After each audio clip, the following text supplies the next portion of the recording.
Eu não matei os papéis amarelos. As memórias estavam lacradas, subfaturadas em meu condomínio em construção.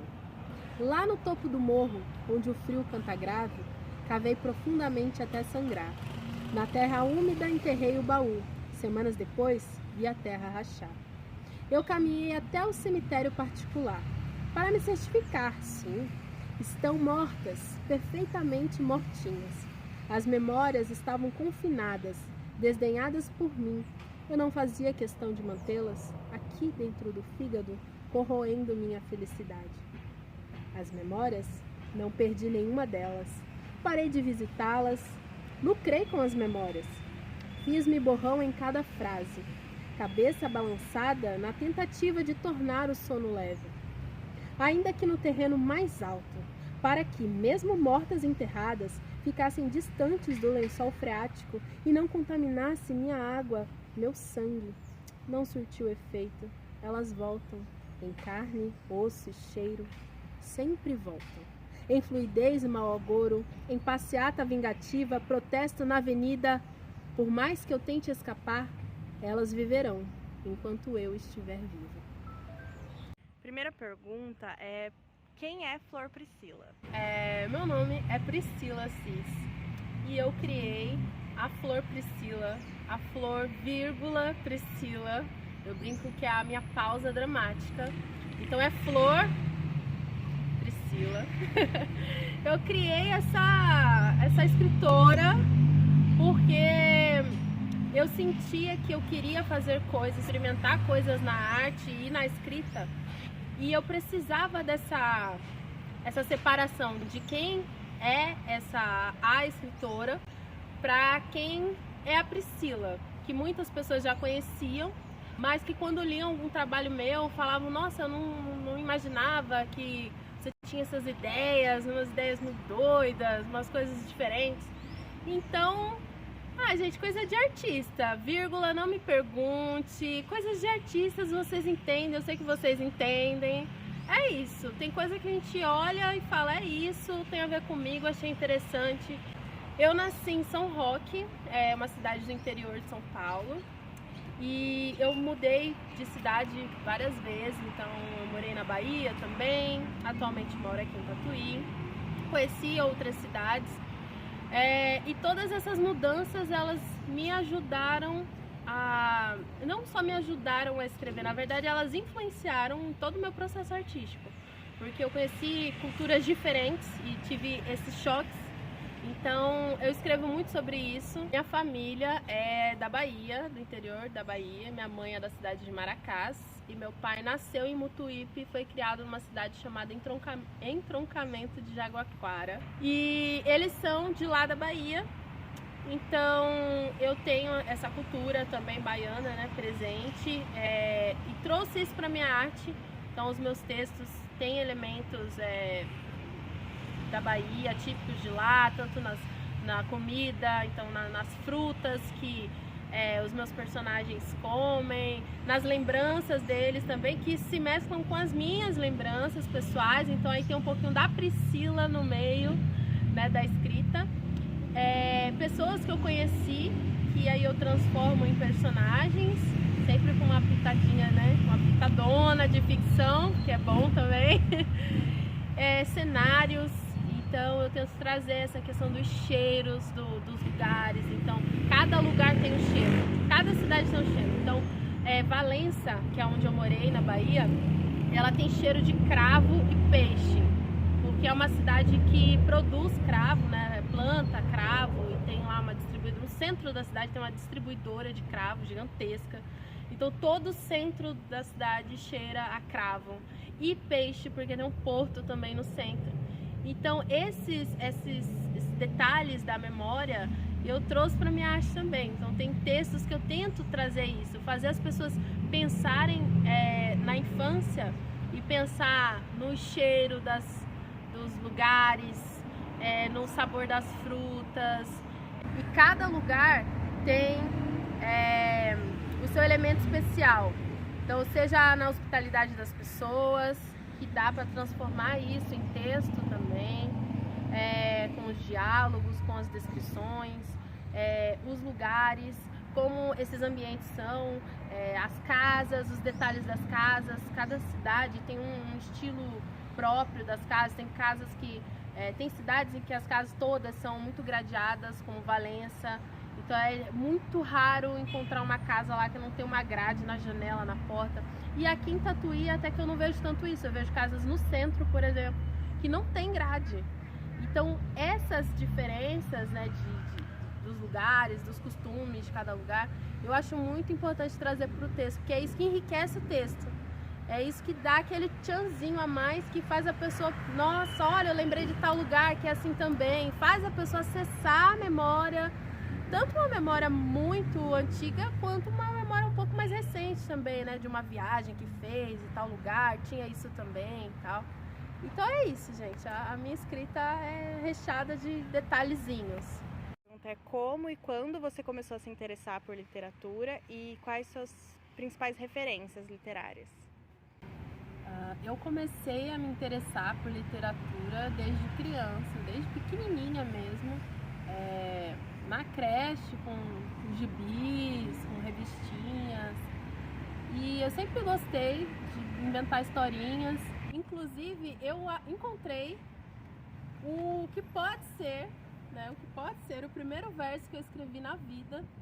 E é um versinho assim, eu escrevi bem errado, e que eu fiz observando a minha mãe, porque a minha mãe era fissurada em fazer artesanato assim, de Natal, de aniversário. Então a casa vivia com fita dourada, glitter, lantejoula, cola, isopor, um monte dessas coisas. E aí eu fiz esse versinho, que é o nome da minha mãe, o número 30, que eu imagino que deve ser a data, né, o dia, o mês, não sei, bege, branco, prateado. Ela tem paixão por artesanato. Ai, que bonita. Primeira rima da vida. Que linda. Pelo menos é a primeira que né, tá gravada ali num livro, num caderno em casa. Então eu sempre gostei de escrever, é uma coisa que foi. Só que tem um livro que me marcou muito, muito, que foi o livro que mais assim me encantou, que foi A Metamorfose, do Kafka. Mas, veja bem, eu tinha 12 anos, né? Então, eu li a adaptação, que era uma versão infanto-juvenil, era uma coleção assim do governo. Então tinha vários textos clássicos que eles faziam uma adaptação e entregava na biblioteca da escola, né? Das escolas aí. E eu li e foi assim incrível. Primeiro porque eu não entendi. Isso me despertou a curiosidade, porque eu não entendi. Eu falei, tem alguma coisa estranha. Como é que o cara do dia pra noite vira bicho? E aí, não, tinha alguma coisa estranha. Aí eu lia, relia, e cada vez, cada leitura era assim, uma aventura. Porque eu ficava, gente, isso aqui é muito mágico, é uma coisa muito doida. E eu amei isso. Como que você pode pegar uma coisa absurda, só que ao mesmo tempo se encaixa com qualquer coisa da nossa vida.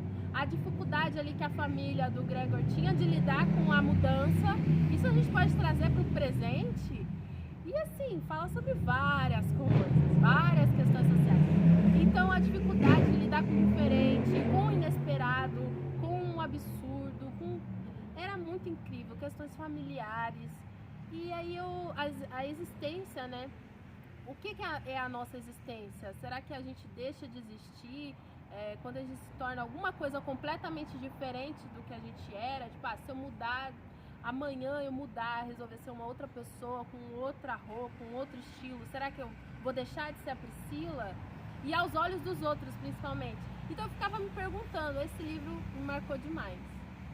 Como que é o seu processo criativo na dramaturgia do teatro, e queria que você falasse um pouco mais sobre a peça da Opinião Conta Dandaras.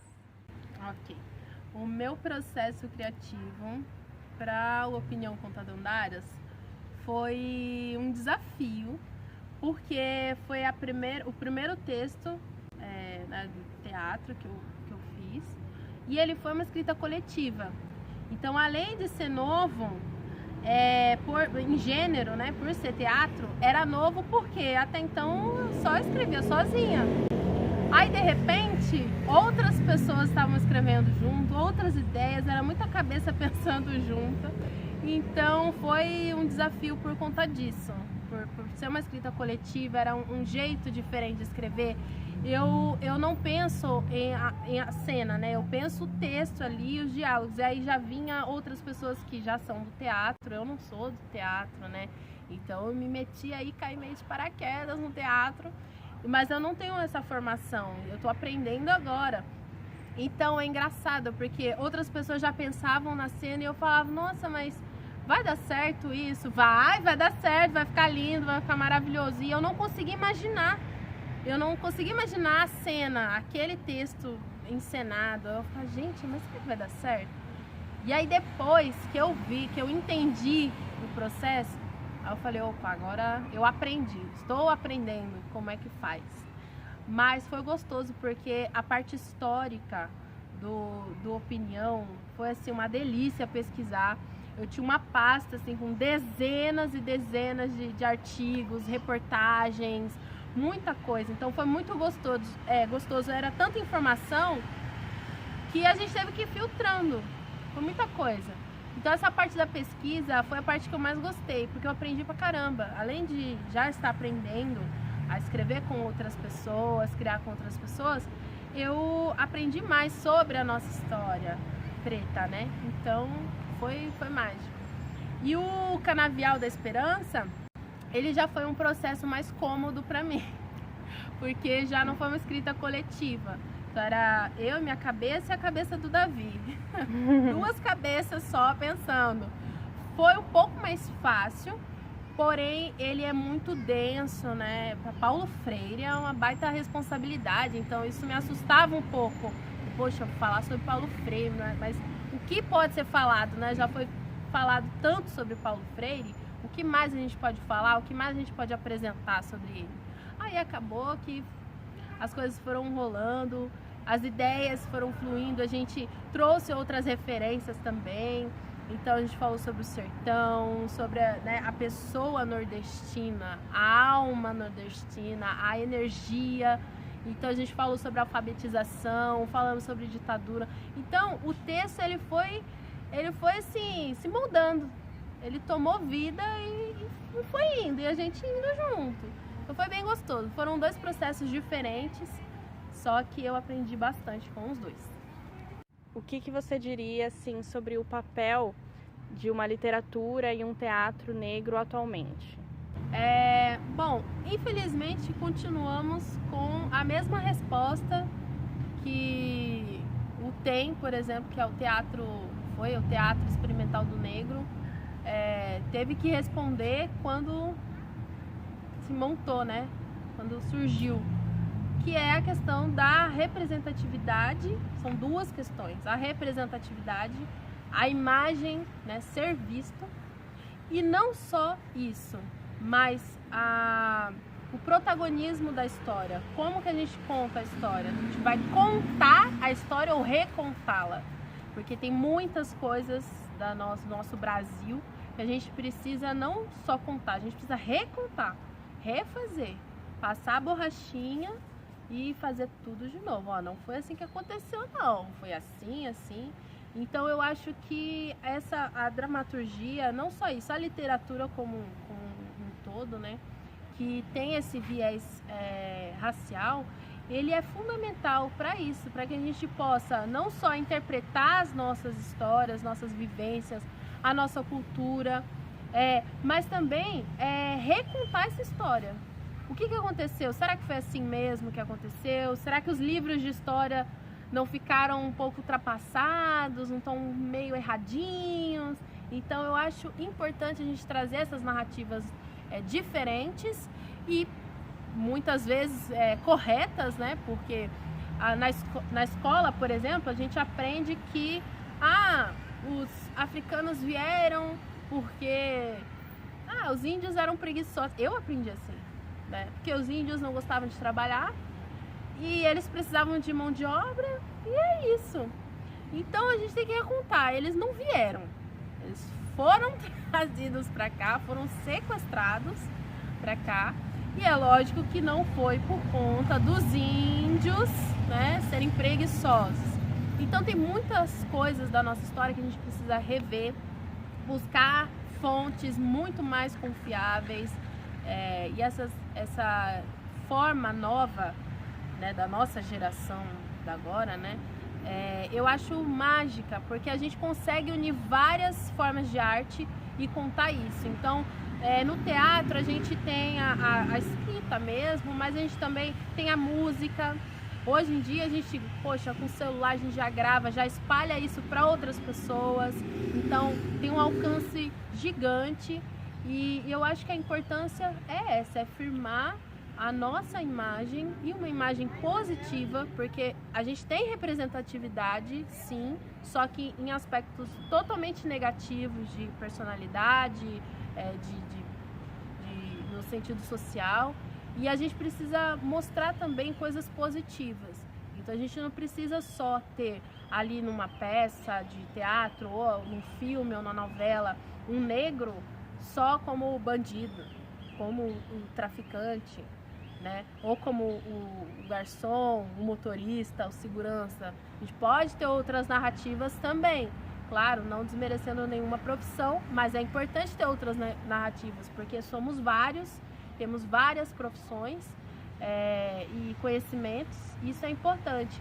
Então trazer isso para o teatro, para a literatura, e não focar nisso de uma maneira estereotipada também. Tipo, eu vou criar um personagem negro, mas ele tem que necessariamente sofrer muito e é isso, vai sofrer pra caramba. Não, a gente tem que dar um porquê. Os meus personagens, tem personagens que sofrem pra caramba, porque eu sou uma pessoa dramática. Eu sou cruel com personagens, sou. Mas eu tenho um motivo pra isso, eu trago ali um porquê, sabe? Então, tal personagem vai passar por isso, por quê? Por quê? Sabe? Qual que é a relação? O que isso significa? Então ele vai passar por isso, por vários motivos. E ali eu vou desenrolando. Só que eu também tenho personagens que são negros e que estão bem, sabe? Que estão felizes, que estão vivendo, que têm seus momentos de afeto, seus momentos de sensibilidade. Então isso tem que ser bem dosado, para que a gente também não crie novos estereótipos, né? A gente tem que desfazer os estereótipos para criar uma arte, né? Não só um teatro, mas uma arte cada vez mais inclusiva e leve para todo mundo. Eu comecei perguntando quem é Flor Priscila. Queria que você falasse assim, como você vê, quem você quer que seja Flor Priscila, assim, seus sonhos, onde você quer chegar, assim, onde você quer que sua história chegue, que as suas narrativas cheguem, sabe? Sonhos da Flor Priscila, assim, da escritora. Os sonhos da Flor Priscila são conhecer pessoas, histórias, lugares e reescrever tudo isso em contos, poemas, quem sabe novas peças de teatro, textos diversos. Eu sou formada em turismo, até para quem não sabe, que muitas pessoas não sabem, né, não me conhecem nessa parte, não conhecem tanto a Priscila. Eu sou formada em gestão de turismo e eu sou apaixonada por viagens e consegui conciliar essas duas paixões, viagens e literatura. Então, isso para mim é o que eu vejo num futuro bem longo aí. Eu acho que eu acredito que essas duas paixões vão gerar muitos frutos, muitos livros, muitas histórias para contar. E cada vez que eu viajo, eu tento captar aquele lugar, como que é a essência daquelas pessoas, como que elas recebem quem vem de fora, como que é essa interação, detalhes, é o que eu falei dos detalhes, né? Os detalhes de cada lugar, de cada pessoa, da culinária dos lugares, dos pontos turísticos e além dos pontos turísticos. Porque às vezes a gente fica muito preso num ponto turístico e esquece que além do ponto turístico, uma cidade tem outros lugares que os nativos frequentam e é ali que está a essência de cada lugar. Então eu acho muito bacana isso E o meu sonho é viajar o mundo e viver da minha arte, levar meus livros para viajar, escrever outros pelo caminho. E é isso, gente. Tentar fazer minha parte aí, minha contribuição para a arte, para o turismo, para a sociedade, da forma que eu sei fazer. Dessa entrevista maravilhosa, quero compartilhar alguns aprendizados com vocês. Bom, eu já escrevo bastante tempo e uma coisa que eu aprendi é que qualquer pessoa que escreva, não somente, né, ficção, poema ali, um romance, como teatro também, não pode ter medo de duas coisas: de se desfazer de um texto. Não pode ter medo de se desfazer do texto. E ao mesmo tempo, não pode ter medo de errar. Porque as duas coisas vão acontecer. Independente de você estar aberto para isso ou não. Então, às vezes a gente escreve um texto e vem aquela inspiração, aquela ideia. E na hora você pensa, caramba, que maravilha! Esse é o melhor texto que eu escrevi na vida. Aí passa alguns meses, não, umas semaninhas, alguns meses, até mesmo alguns anos, você não é mais o mesmo, sua cabeça já mudou, sua personalidade pode ter mudado também, por que não? E aí você lê aquele texto e você fala, olha, esse texto é bom, mas parece que, sabe, já não é mais você. Então, uma dica que eu dou para todas as pessoas que escrevem, né, não somente escritores, mas todas as pessoas que gostam de escrever e que têm isso como uma paixão, não tenha medo de se desfazer de um texto.